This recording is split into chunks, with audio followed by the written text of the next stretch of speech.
Eu tenho um amigo sincero que eu tanto venero, com quem tanto me dou. É meu professor, meu parceiro, meu bom companheiro e muito me ajudou.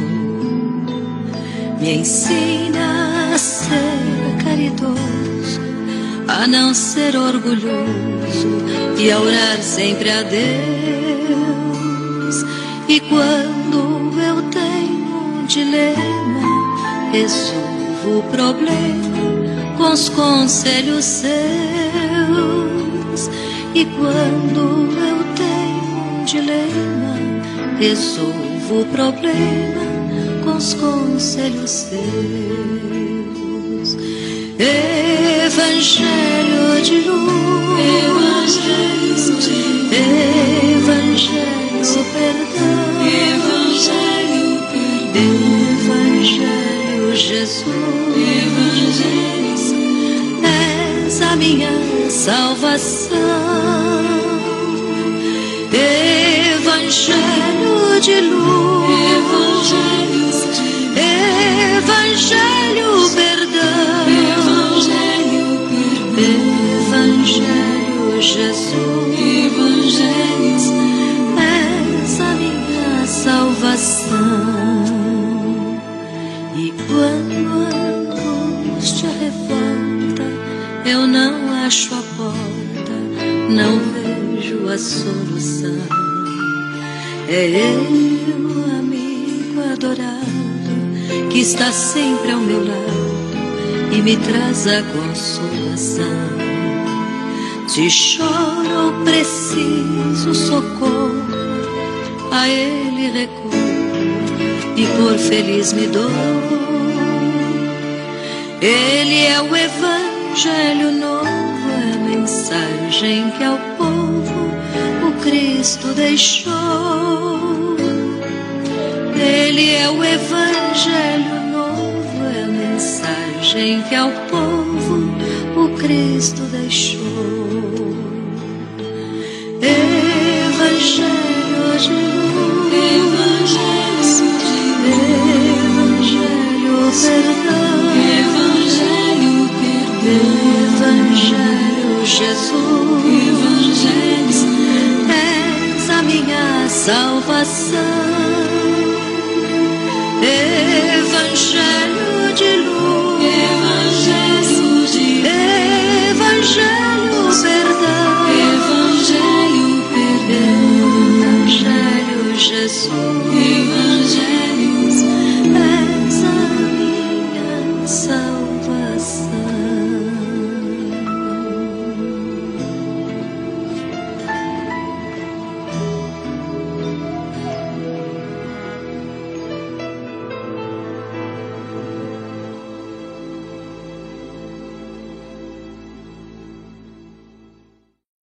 Muito bem, vamos dar prosseguimento ao nosso estudo, mostrando que podemos conviver, melhorando sempre, de acordo com os ensinamentos de Lourdes Catherine, no livro Conviver e Melhorar. Que nós possamos ter sempre o nosso Mestre Jesus ao nosso lado, nos inspirando, nos fortalecendo nessa caminhada de prossegue e infinitamente para que nossos espíritos ampliem sempre a visão de mundo e de vida. Graças a Deus.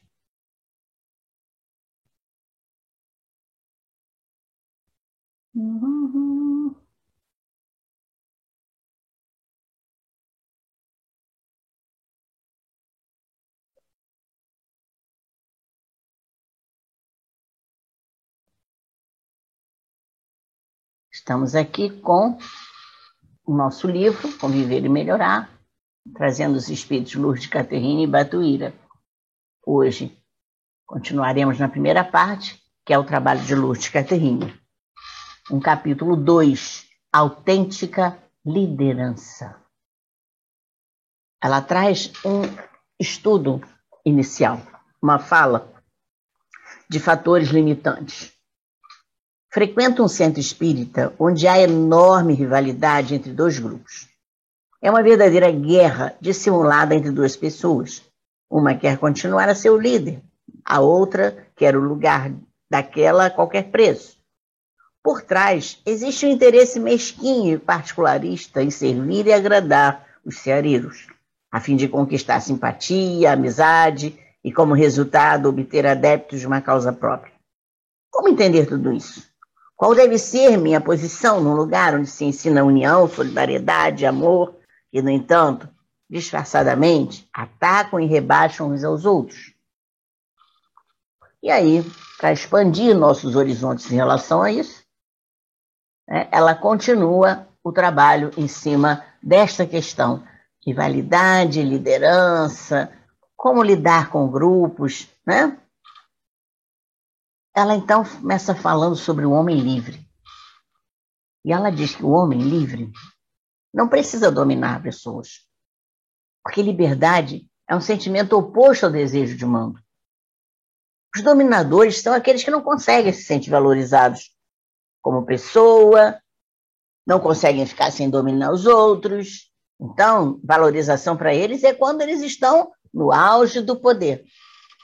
Quem é livre não pretende ser mestre de ninguém. Ele descobre que não é tão pequeno assim. Também descobre que não é tão admirável quanto gostaria de ser. Então, ele convive com ele mesmo, vendo a força que ele tem e entendendo que ele realmente não é menor do que ninguém. Ele tem o potencial dele, que é para ser valorizado. Por isso, Jesus responde a cada um de acordo com a sua necessidade. Encontramos a felicidade em toda parte. São muitos os momentos em que se pode ser venturoso. Felicidade é sentimento íntimo.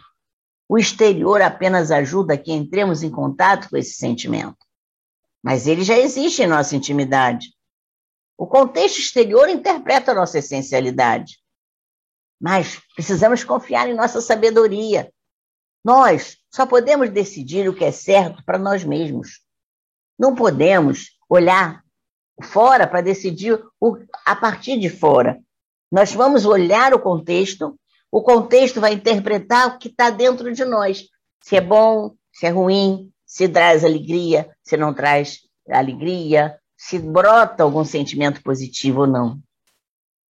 O homem, ele resgatou a ideia de que é a principal autoridade em seu mundo íntimo. Ele conseguiu resgatar essa ideia. Eu sou a autoridade de mim mesmo, dentro da minha vida. Agora, eu não posso querer ser autoridade na vida dos outros, não é? Porque isso, o homem liberto, ele faz sua caminhada. Ele sabe que a própria existência depende exclusivamente da sua autocompreensão.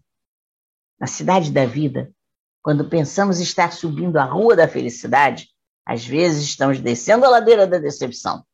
A gente pensa que está lá subindo, oba, cada vez estou mais alto, todo mundo batendo palma. Quando caímos, a ladeira é difícil. A ladeira da queda é pior do que a ladeira da subida. Há diversas formas de nós conseguirmos a liderança. Lourdes traz duas formas: do líder nato e do líder calculista ou produzido. O líder nato, ele é criativo, engenhoso, traz um manancial expressivo de todas as experiências e conhecimentos das vidas anteriores, que ele foi sempre integrando, então agora ele consegue usar tudo isso. Ele tem carisma, tem organização, tem equilíbrio na capacidade de comando. Ele vai se identificar com os ideais do grupo. Em vez de ele mandar, ele compartilha, ele se integra, e aí ele representa bem o grupo. É forte, é a pessoa objetiva, inspira confiança, sempre está seguro daquilo que realiza. O líder nato é comparado, dentro da ideia de Lourdes, a Íris, a deusa grega do arco-íris. É uma deusa que está ligada ao céu e o mar. Personifica o arco-íris, que une o céu e o mar, o céu e a terra. Por isso, ela é mensageira dos deuses e dos seres humanos. Ela é adorada tanto por deuses quanto pelos mortais. Ela tem essa natureza da bondade e do amor, que é visto no líder nato. Eles chegam, parece que transbordando cores, iluminação, fazem essa ponte entre a terra e o céu. Por quê? Porque eles estão vinculados a famílias espirituais que dão assistência a eles no plano invisível. Realizam incansavelmente uma tarefa de amor em consonância com altas esferas, aqueles se acham vinculados. São leis de afinidade e simpatia. Então, como eles mantêm sempre o pensamento positivo, pensamento elevado, eles criam essas afinidades, essas redes de afinidade com o plano espiritual positivo. E em relação aos seguidores deles, eles aprenderam a ouvir. Você só pode auxiliar o outro ouvindo o que o outro está falando e não tendo a presunção de que vai resolver, porque nem todo mundo vai conseguir resolver os problemas que as pessoas têm. Eles vão entender a dor, eles vão entender, vão ter empatia, porque eles mantêm uma fé sempre renovada. E aí eles confiam, eles acreditam que a pessoa vai conseguir sair daquela situação. Muitas vezes ele não tem o caminho, mas ele pode indicar o caminho. Sempre bom humor. E eles acham sempre que está tudo bom, vai ter um jeito, vai ter uma saída, porque eles se acham bem com eles próprios. Jesus foi um exemplo magno de autêntica liderança, sempre naquela mansuetude, naquela firmeza. Mesmo ele estando sendo crucificado, ele nunca perdeu a tranquilidade, ele nunca perdeu a fé. Ele, considerado líder dos líderes, reformou igrejas, reformou regras religiosas, reformou regras sociais, iluminou a terra com a sua sublime mensagem. Conclusão: o líder nato, ele é original, porque ele é ele mesmo, não fica copiando ninguém. Ele não se limita a seguir caminhos já percorridos. Ele tem capacidade de elaborar concepções novas, encontrar soluções inéditas para antigos problemas. Participa ativamente de todas as realizações da Casa Espírita. Recebe sempre com simpatia, sensatez, quaisquer críticas ou sugestões destinadas ao aprimoramento das tarefas. E os líderes calculistas ou produzidos? Homens dominados pela paixão do comando e da autoridade, valem-se da força, do discernimento que os líderes natos lhes emprestam. Depositam sua segurança neles e não em si mesmos. Vivem à sombra das opiniões.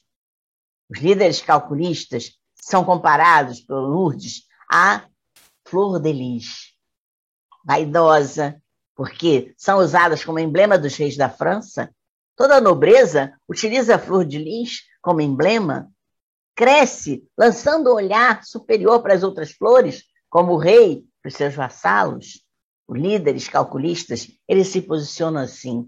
Eles acham que todo mundo está copiando eles, que todo mundo tem eles como emblema no coração. Comumente, encontramos criaturas imaturas que acompanham os líderes calculistas. Ele é manipulador e usa as pessoas como marionetes para benefício pessoal. Os seus adeptos acreditam que eles são idealistas, que eles são autodeterminados, mas por trás tem alguém guiando o espetáculo. Então, quando você tem um seguidor, que você é um líder imaturo, se você é um líder calculista, você faz com que as pessoas acham que elas é que estão comandando, que elas é que estão tendo o ideal, elas é que estão tendo a ideia, mas no fundo, eu estou manipulando. Essas pessoas são marionetes para o meu benefício. Na verdade, eles não são pessoas livres. Ao contrário, eles são medrosas, não têm resistência, são como flores frágeis e, por isso, eles podem ser facilmente manipulados. Ela compara essas pessoas a trepadeiras que vão sempre buscando no outro segurança e equilíbrio. Essas plantas, né, que precisam até da outra planta para se alimentar. São paternalistas por quê? Porque usam do poder de persuasão.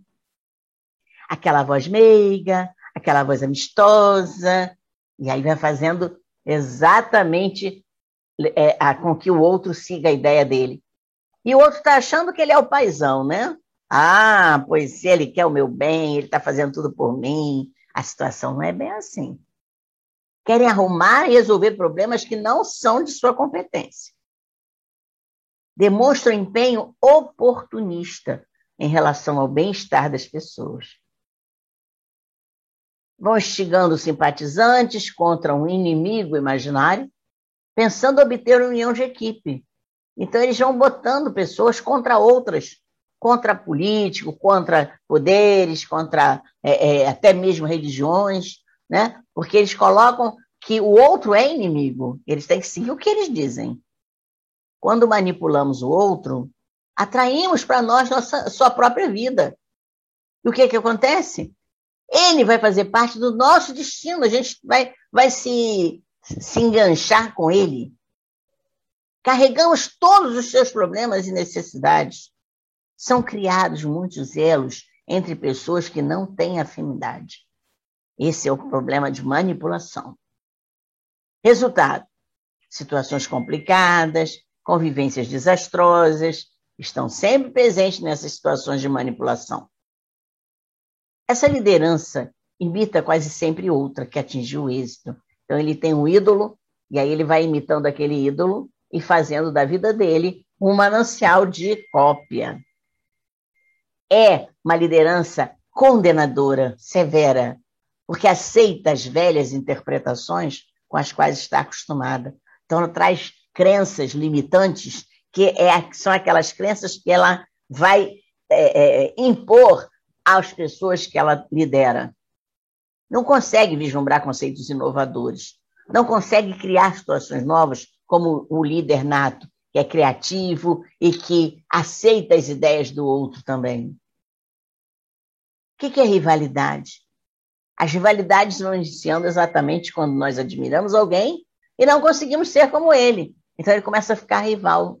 Ele é meu rival, eu quero ser igual a ele. E aí eu começo a lutar, fazendo escaladas, que até Deus duvida, para chegar ao igual àquele. Então, quando a gente admira alguém e nós somos fracos, nós somos imaturos e não conseguimos ser igual àquela pessoa, a gente quer ser igual àquela pessoa porque a gente não confia em nós mesmos. Nós não confiamos no nosso valor. Então, aquela pessoa passa a ser um espelho, onde vemos o que gostaríamos de ser e não o que somos. Porque não olhamos o que somos. Olhamos para o que o outro é. Como a gente entender tudo isso? Participamos de grupos de seres humanos. Nós não estamos numa assembleia de anjos. Nós todos estamos em busca de crescimento. Temos um ponto pacífico, a condição humana. Vamos encontrar o lado positivo em todas as ocorrências e situações que a vida apresentar. Sim. Temos coisas positivas, mas não somos anjos. A maior oportunidade de aprendizagem vão surgindo na nossa vida, muitas vezes disfarçadas em desafios e dificuldades. Mas eu tenho que encontrar o lado positivo daquela situação. Não vamos nos ater às críticas. Vamos ver que os dias sombrios podem surgir, mas no final podemos retirar vantagens nesse entendimento. Vantagens dos desafios, vantagens das dificuldades.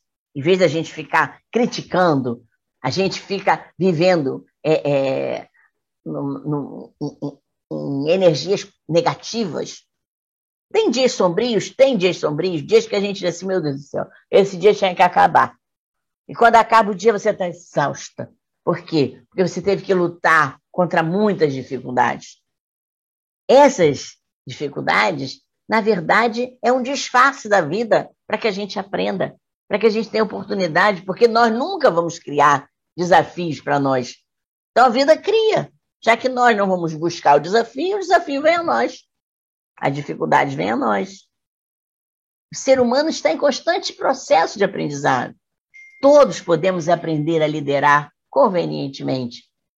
A poda, o corte de uma arte floral, embora pareça não seguir nenhuma regra, ela deve ser feita próxima ao tronco de onde surgiu.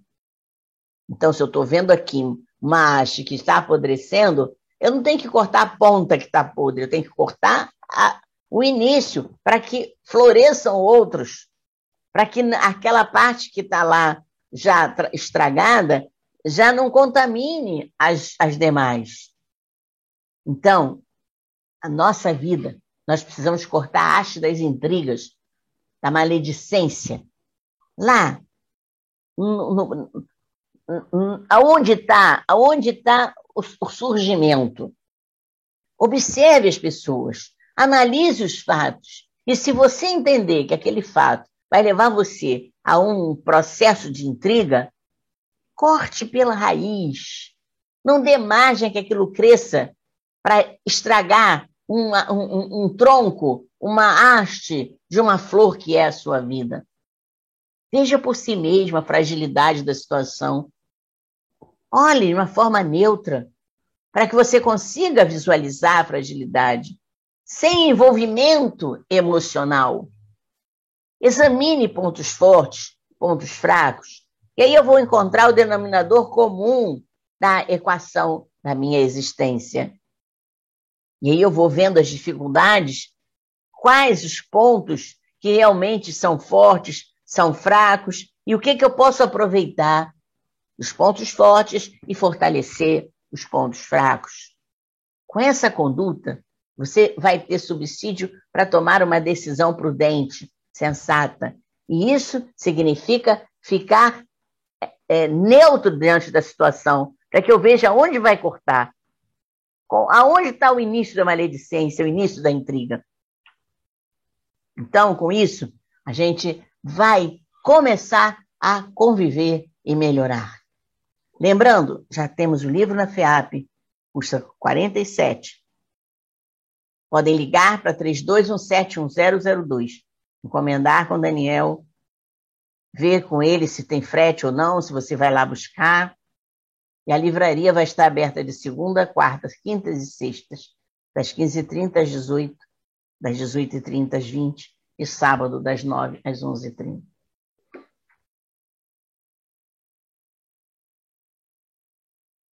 Então, conviver e melhorar sempre. Mas existem regras, existem cuidados, existem prudências a serem tomadas para olhar aquilo que está em volta, para que o que está dentro de você não interprete de forma errada, não dê valor àquilo que não é valorizável. Assim, vamos estar sempre de acordo com a nossa essência, com o nosso íntimo, com a nossa evolução, com o processo de evolução que estamos seguindo. Que o nosso Mestre Jesus esteja sempre ao lado de vocês e que possamos dar prosseguimento sempre a essas reflexões, convivendo, melhorando os nossos relacionamentos. Graças a Deus.